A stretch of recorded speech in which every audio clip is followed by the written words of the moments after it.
और अब बात कर लेते हैं ठंड के कोल्ड अटैक की। देखिए, मध्य प्रदेश छत्तीसगढ़ में कोल्ड अटैक से परेशानी बढ़ती जा रही है। पहाड़ों से आ रही ठंडी हवा के कारण न्यूनतम तापमान लगातार घट रहा है। हाड़ कपा देने वाली इस ठंड ने बीते 2 दिनों में लोगों का जीना मुहाल कर दिया। मध्य प्रदेश छत्तीसगढ़ के कई जिलों में शीतलहर के साथ ही साथ येलो अलर्ट यानी कि पाला पड़ने के संकेत भी दिए गए। मध्य प्रदेश के नौगांव में सबसे कम 1.3 डिग्री तापमान दर्ज किया गया। छत्तीसगढ़ में सरगुजा, बिलासपुर और दुर्ग संभाग में सबसे अधिक असर देखने को मिल रहा है। तो मध्य प्रदेश हो या फिर छत्तीसगढ़ हो, कोल्ड अटैक लगातार जारी है। आपसे यही अपील कि अपना बहुत ख्याल रखें, क्योंकि मौसम विभाग ने भी कह दिया है कि राहत अभी कुछ दिन तो कम से कम देखने को नहीं मिलेगी।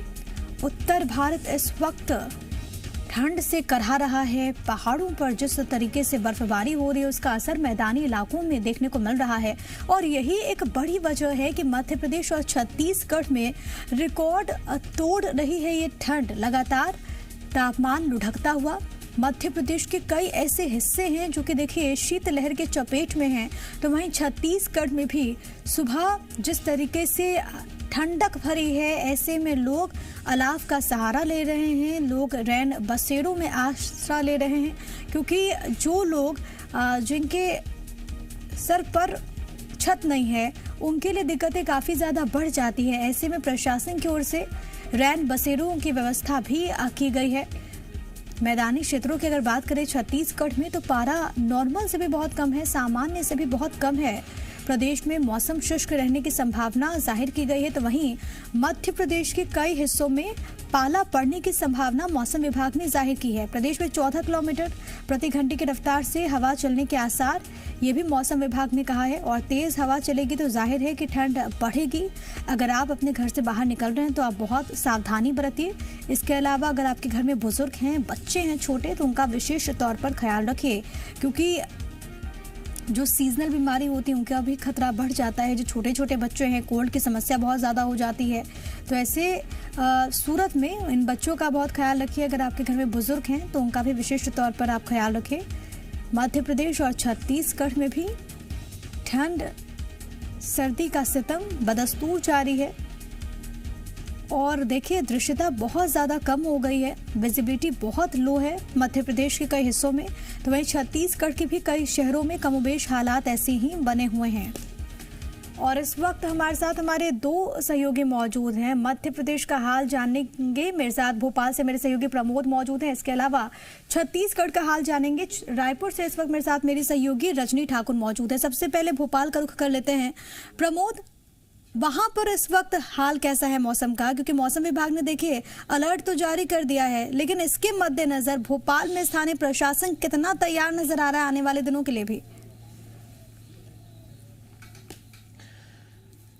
देखिए, सुबह के 9 बज गए, लेकिन अब तक सर्दी जकड़े हुए है, और सर्दी इस तरफ सता रही है कि लोगों को अब इस मौसम से बचने के लिए डबल जैकेट का सहारा लेना पड़ रहा है। और कुछ यही स्थिति मेरी भी है, और ये तस्वीरें बताती हैं कि लोगों को सर्दी का सितम सता रहा है।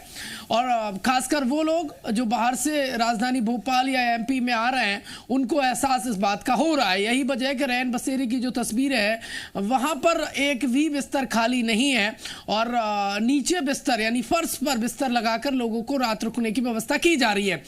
देखिए, मध्य प्रदेश के पूरे प्रदेश की यदि हम बात करें तो अधिकतर इलाकों में तीव्र शीतलहर पड़ने के आसार मौसम विभाग ने व्यक्त किए हैं, और लगातार ये हम कहेंगे मौसम विभाग की हैट्रिक है। पिछले तीन दिन से लगातार मौसम विभाग यही अलर्ट जारी कर रहा है कि मध्य प्रदेश में शीतलहर जारी रहेगा।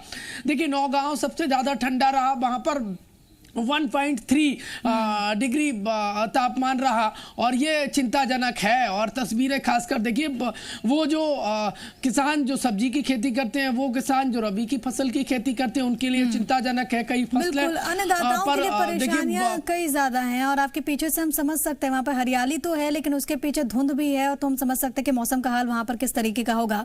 रजनी का हाल जरा जान लेते हैं रायपुर में कि क्या कुछ बना हुआ है। रजनी, वहाँ पर धूप आ गई? जी, इस वक्त यहाँ पर तो धूप आ गई है, लेकिन छत्तीसगढ़ में भी शीतलहर जारी है। और खास तौर से जो छत्तीसगढ़ में बस्तर संभाग, सरगुजा संभाग का इलाका है, वहां पर ठंड लगातार बढ़ रही है। दुर्ग संभाग में भी पारा लगातार गिरता चला जा रहा है और छत्तीसगढ़ उन राज्यों में है जहां पर ठंड बहुत ज्यादा नहीं पड़ती है। कुछ एक हिस्सों को अगर छोड़ दिया जाए तो ठंड बहुत कम है, लेकिन इस बार स्थिति बदली हुई है, तस्वीर बदली हुई है। यही वजह है कि खुद मुख्यमंत्री जो है उन्होंने जिला अधिकारियों को ये निर्देश दिया है कि जहां जहां शीतलहर चल रही है, जहां जहां ठंड बढ़ी हुई है, वहां पर व्यवस्था की जाए और लोगों को किसी भी तरह की दिक्कत ना हो, ये सुनिश्चित किया जाए। हालांकि रैन बसेरों की अगर बात करें या ऐसे शेड्स जहां पर लोगों के रुकने का इंतजाम किया गया है उसकी बात करें तो उन दोनों ही जगहों की स्थितियां जो है वो बेहतर नहीं है।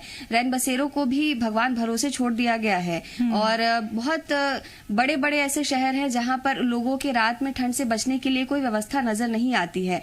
राजधानी रायपुर में ही अगर रात को हम देखें तो सड़कों पे लोग ठंड में रात बिताने को मजबूर हैं। तो प्रशासन को अलर्ट होना होगा क्योंकि ठंड जो है वो आने वाले दिनों में बढ़ सकती है, ये अनुमान मौसम विभाग ने जताया है। ऐसे में तमाम तैयारियां करनी होंगी और इस वक्त धान खरीदी का भी समय चल रहा है, तो किसानों के सामने भी ये दिक्कत है कि बढ़ी हुई ठंड में किस तरह से वो अपना धान लेकर खरीदी केंद्रों तक पहुंचेंगे। तो चुनौतियां बनी हुई हैं और मौसम विभाग की संभावना को अगर हम देखें तो आने वाले दिनों में इसी तरह का मौसम रहेगा। ऐसे में प्रशासन को अलर्ट मोड पर रहना होगा। बिल्कुल, प्रशासन को विशेष तौर पर अलर्ट मोड पर रहना होगा क्योंकि आम लोगों की परेशानियां बढ़ रही हैं। बहुत धन्यवाद रजनी, आपका बहुत शुक्रिया। प्रमोद, आपका तमाम बातचीत और जानकारी हम तक पहुंचाने के लिए। फिलहाल आगे बढ़ते हुए आपको ये बताते चले कि देखिए मध्य प्रदेश में कड़ाके की ठंड ने पूरे प्रदेश को अपनी चपेट में ले लिया है। प्रदेश में ग्वालियर, रायसेन, हर जगह पे हालात कमोबेश ऐसे ही बने हुए हैं, हमने आपको बताया भी। लेकिन अब जो किसान हैं उनकी समस्याएं किस तरीके से बढ़ रही हैं जरा वो भी समझिए, क्योंकि फसलों पे देखिए बर्फ जम चुकी है। रायसेन में पाला पड़ने से किसानों की तुअर हो, मसूर हो, चने की फसल हो, पाला पड़ने से बर्बाद हो गई। अपनी बर्बाद फसल लेकर कई किसान ऐसे हैं जो कि एसडीएम कार्यालय जा पहुंचे। किसानों ने जिला प्रशासन से सर्वे कराकर मुआवजे की मांग की। क्षेत्रीय विधायक रामपाल सिंह ने कहा कि पाला पड़ने से फसलों को नुकसान हुआ है। नुकसान के आंकलन के लिए सर्वे दल गठित कर दिया गया। मुख्यमंत्री और राजस्व मंत्री से बात कर किसानों को उचित मुआवजा राशि दिलाई जाएगी।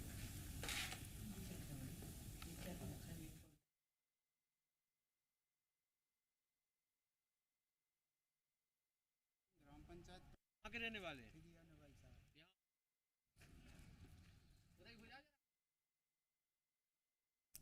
तो देखिए पाला पड़ने से फसलें काफी बर्बाद हुई हैं और ये जो किसान हैं वो यहाँ पर पहुंचे हैं अपनी खराब फसलों को लेकर मुआवजे की मांग, क्योंकि जितना नुकसान हुआ है अब सबकी निगाहें टिकी हुई हैं सरकारी मुआवजे पर कि आखिरकार उनके लिए क्या कुछ निकल कर आता है। और इसी के साथ इस बुलेटिन में अभी के लिए फिलहाल इतना ही। छोटा सा ब्रेक, खबरें लगातार जारी हैं, बने रहिएगा।